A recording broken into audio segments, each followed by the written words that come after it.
Donc je vais vous présenter mon Dog Days, qui a réussi à faire une bonne performance aujourd'hui, je suis plutôt content.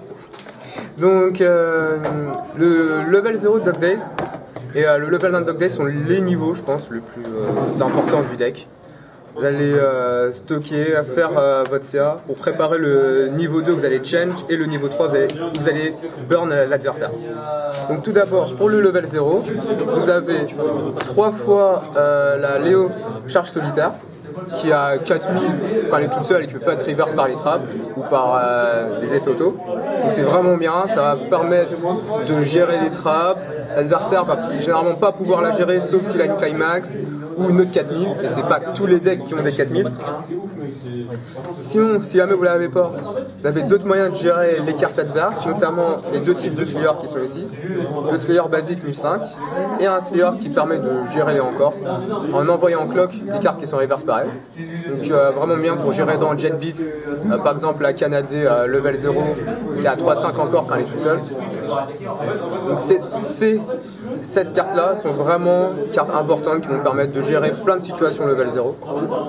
Vous avez des cartes un peu plus utilitaires, le Brainstorm, tout simplement des fois pour donner de la soul ou juste pour mener le deck. Quand vous avez juste une sortie de climax un peu merdique. 3 fois la couverte level 0 qui permet de tuto, donc c'est pour la stabilité du deck, aller chercher n'importe quoi. Une Léo level 0. Je joue la Léo simplement parce qu'elle a fait pure carte advantage, c'est paye 2, je prends 1, alors que la couverte, c'est je paye 1 discard de 1.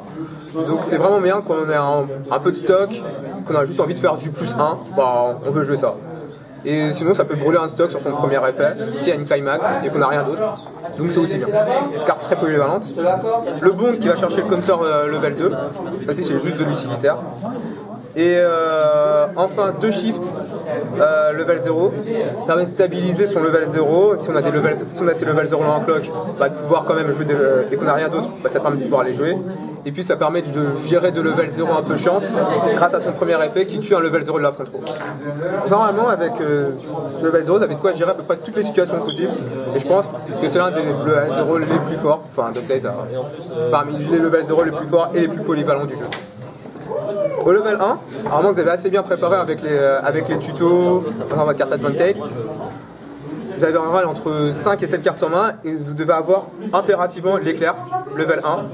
C'est sur ça que tourne le level 1 de Dog Days. Payer 1, elle devient Slayer niveau 1 ou moins, donc elle reverse tout ce qui est de niveau 1 ou moins. Et elle a encore choisi un Karen My Waiting et je la mets en clock. Donc basiquement vous faites du 1 pour 1, vous tuez l'adversaire et vous êtes mort. Mais lui, il va perdre une carte, tandis que vous, elle va rester. Et c'est comme ça que vous allez faire votre 4 advantage. Sinon, des fois, vous allez pouvoir taper des trucs, tout simplement, sans payer 1 ou sans vous suicider. Donc pour ça, vous avez 2 Rekuta et 2 Gaul. 500 fois le nombre de cartes animaux et 6000, elle ne peut pas direct attaque. Alors pourquoi je joue les deux et pas l'un ou l'autre? Tout simplement parce que des fois, vous êtes bloqué à 6 et vous allez devoir clock. Enfin, vous ne pouvez pas ne pas clock pour passer level 1 et faire du plus 2.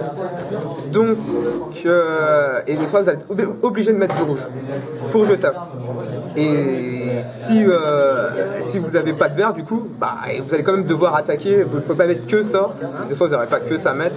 Donc du coup vous aurez bien aimé avoir une Rikuta pour mettre un truc à 6000, bim, je vais mettre ton t'as 5005 ou t'as 5000 encore, ou un autre truc chiant, donc voilà. Et enfin, dernier niveau 1. Peut-être ce que je pense pourquoi Dog Days est l'une des séries les plus populaires et les plus metagame, c'est l'anti-gate. 2000 a un caractère animal, quand l'adversaire récupère un caractère de sa waiting room. Simplement les decks qui jouent 8 gates, plein de gates pour stabiliser, bah, ils sont un peu en souffrance, un peu moins parce que gate 2, gate, c'est une possibilité de 4000 sur un Kara, donc elle qui passe à 10 par exemple, ou elle qui peut passer à 10 500, ou 2000 sur 2 Kara. Et du coup, derrière, ça peut jouer un counter level 1, 2000, si j'ai 3 Kara sur le terrain, ce qui est en gros ce que j'ai tout le temps. Donc, ça peut rapidement, si l'adversaire comeback beaucoup, rapidement, ça peut devenir assez ingérable. L'adversaire ne peut pas spécialement faire son CA, tandis que moi, je continue de le faire. Au level 2, Vraiment, vous allez change du level 2 au level 3 grâce à ces deux cartes. C'est un change un peu spécial de la clock. Il faut que celle-ci soit en clock pour pouvoir faire le change. Heureusement, ça combat très bien avec la level 1 éclair, vu que vous allez pouvoir, dans certaines situations, mettre directement la level 3 en clock. Je vous conseille quand même de garder une level 3 en main. Au cas où vous allez devoir passer, vous êtes à level 1 si dommage, vous cloquez avec le encore, vous passez level 2, bim, je cloque, draw 2 et vous mettez ça. Donc il faut toujours au moins en garder une en main et au pire, des fois vous la cloquerez pas et vous ferez tout simplement le encore grâce à son effet. Enfin vous la mettrez en cloque grâce à son effet. Donc le change, en plus d'être simple à mettre et assez stable, la 2-1 change est en support 1000 devant, donc c'est plutôt correct, vraiment très bien des fois. Et ça demande peu de ressources au final. Donc ça heal, ça tape fort, ça met 2 de dommages. Donc c'est un moyen d'essayer de prendre l'avantage au niveau 2. C'est quand même pas spécialement super fort. Il y a des level 2 qui peuvent monter vachement haut. Donc ça dépend du deck en face, donc il faudra s'adapter, voir si vous jouez des comebacks, bien gérer les counters. On va jouer des counters level 2 3000 qui vont se bomber à partir de ce level, des counters 2005. Il faudra gérer en fonction de la situation, mais ça reste un très bon level 2, parmi l'un des meilleurs level 2 aussi de Vice. Et au level 3, vous allez jouer exécution, burn, heal, et réduction de dommages.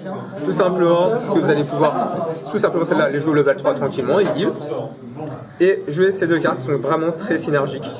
Donc celle-là, quand elle arrive, elle heal. Et quand un caractère est reverse, vous allez pouvoir payer 2 et mettre un dommage à l'adversaire. Simplement, ça permet de mettre le dommage supplémentaire qu'à vous faire gagner.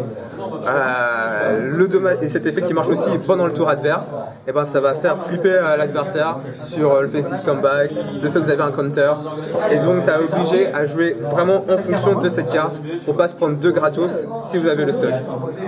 Et pour la protéger, pour justement qu'il réfléchisse, vous avez la level 3 Léo qui combo climax avec la gold, ce qui est vraiment simple à placer, vu que si vous triguez la gold, vous la récupérez en main, qui en plus de faire moins de soul en face et de gagner plus 1000 à chaque fois que vous jouez un Kara 2 fois par tour.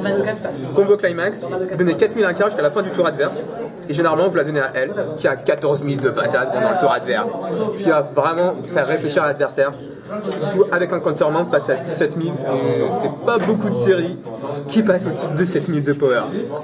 Donc vraiment de la garder, de faire du burn régulier, et ça, de prendre l'avantage au level 3. Même si vous suicidez, juste de mettre les 7 dommages qu'il faut, voire même en un tour pour gagner la game. Au niveau des climax, 6 comebacks, on joue pas le combo climax avec celle-là, mais c'est pas grave, on joue les comebacks juste pour comeback, pour continuer à faire du CA, pour le plus 1000 plus 1 qui est fort.